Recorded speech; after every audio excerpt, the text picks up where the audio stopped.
নমস্কার বন্ধুরা, welcome to Shampa's kitchen. আজকে নিয়ে এসেছি মাত্র 10 মিনিটে খুবই সহজে বাচ্চাদের মন জয় করা দারুণ টেস্টি ইনস্ট্যান্ট পিৎজা রেসিপি। এত সহজে বাড়িতেই পিৎজা বানানো যায়, দেখলে অবাক হবেন। তাহলে চলুন শুরু করি।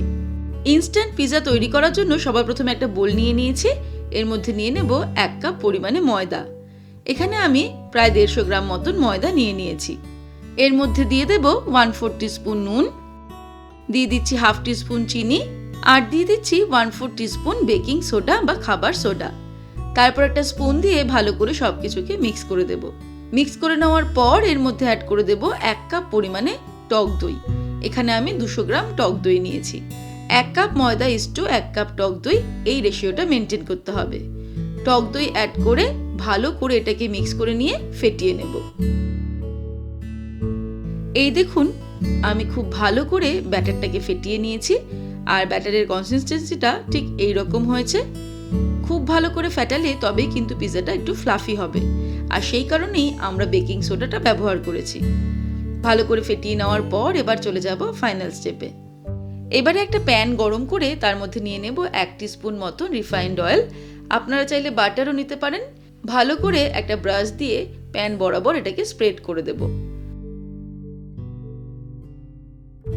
এবারে এর মধ্যে তৈরি করে রাখা ময়দার ব্যাটারটা ঢেলে দেব।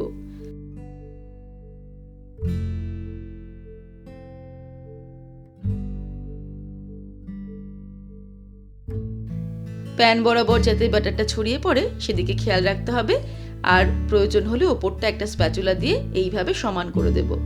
তারপরে ফ্লেমটাকে লোতে রেখে 4 থেকে 5 মিনিটের জন্য এটাকে ঢাকা দিয়ে দেব। তারপর ফিরে আসছি। 5 মিনিট হয়ে গেছে, ঢাকা খুলে ফেললাম। এবার ওভেনটাকে অফ করে দেব। এটা দেখুন কত সুন্দর ফুলে উঠেছে, আর কড়াইটা এইভাবে নাড়ালে কিন্তু বোঝা যাচ্ছে এটা নিচ থেকে একদম ছেড়ে গেছে। এবারে আমি একটা ঢাকা দিয়ে এর ওপর চাপা দিয়ে এটাকে উল্টে দেব। তারপরে আবার এটাকে আমি উল্টো পিট করেই কড়াইয়ের মধ্যে বসিয়ে দেব। ওভেনটা অফ করা অবস্থাতেই এবার বাকি কাজটা সেরে নিতে হবে। এর ওপর দিয়ে এবারে ছড়িয়ে দেব টমেটো কেচাপ। আপনারা চাইলে পিৎজা সসও ব্যবহার করতে পারেন যদি বাড়িতে অ্যাভেলেবেল থাকে। টমেটো কেচাপটা ছড়িয়ে নেওয়ার পর এর ওপর দিয়ে দেব চিজ। আমি চিজ কিউব নিয়ে নিয়েছি, এটাকে গ্রেট করে দিচ্ছি। আর বাড়িতে যদি মোজারেলা চিজ থাকে তাহলে তো কথাই নেই, সেটাকে পুরো পিৎজা বরাবর ছড়িয়ে দেব। চিজটাকে আমি পুরো স্প্রেড করে দিলাম পিৎজা বরাবর। চিজের পরিমাণটা কিন্তু নিজেদের ইচ্ছে মতো বাড়ানো বা কমানো যেতে পারে। এবারে এর ওপর দিয়ে দেব কিছু ভেজিটেবলস। প্রথমে দিয়ে দিচ্ছি টুকরো করে কেটে রাখা ক্যাপসিকাম,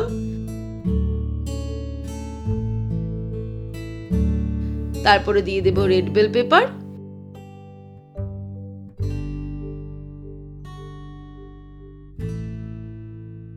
দিয়ে দিচ্ছি কুচানো পেঁয়াজ,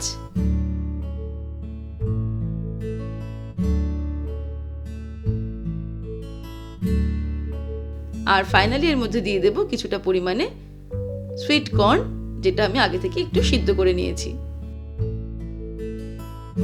এবারে এর ওপর দিয়ে ছড়িয়ে দেব অল্প পরিমাণে চিলি ফ্লেক্স, দিয়ে দেব সামান্য পরিমাণে মিক্সড হার্বস,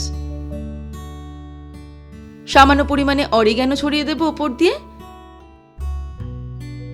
তারপর ফাইনালি আরো কিছুটা চিজ এর ওপর দিয়ে গ্রেট করে দেব।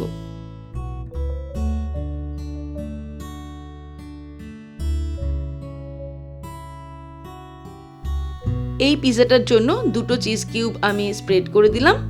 আপনারা চাইলে আরো একটু বেশি চিজও ব্যবহার করতে পারেন। এবারে আবারও ওভেনটাকে আমি অন করে দেব। তারপর ঢাকা দিয়ে আরো 2-3 মিনিট এটাকে রান্না করব, যতক্ষণ না চিজটা সম্পূর্ণ মেল্ট হয়ে যাচ্ছে। 3 মিনিট হয়ে গেছে, চিজটা সম্পূর্ণ মেল্ট হয়ে গেছে। এবার আমি ওভেনটাকে অফ করে দিলাম। পিৎজা কিন্তু একদম রেডি টু সার্ভ। ব্যাস তৈরি হয়ে গেল বাড়িতেই মাত্র 10 মিনিটে খুবই সহজে বাচ্চাদের মন ভোলানো দারুণ টেস্টি পিৎজা রেসিপি। এবারে আপনারাও এইভাবে একবার ট্রাই করে দেখতে পারেন। আশা রাখি বাড়ির ক্ষুদে সদস্যদের খুবই পছন্দ হবে। তাহলে দর্শক বন্ধুরা, আজকের এই রেসিপি আপনাদের কেমন লাগলো আমাকে ভিডিওর নিচে কমেন্ট সেকশনে কমেন্ট করে জানাবেন। ভালো লাগলে লাইক করার অনুরোধ রইল, আর বন্ধুদের সঙ্গে কিন্তু অবশ্যই শেয়ার করুন। ভালো থাকবেন, সুস্থ থাকবেন। আমি আবার হাজির হব নতুন নতুন রেসিপির সঙ্গে। নমস্কার।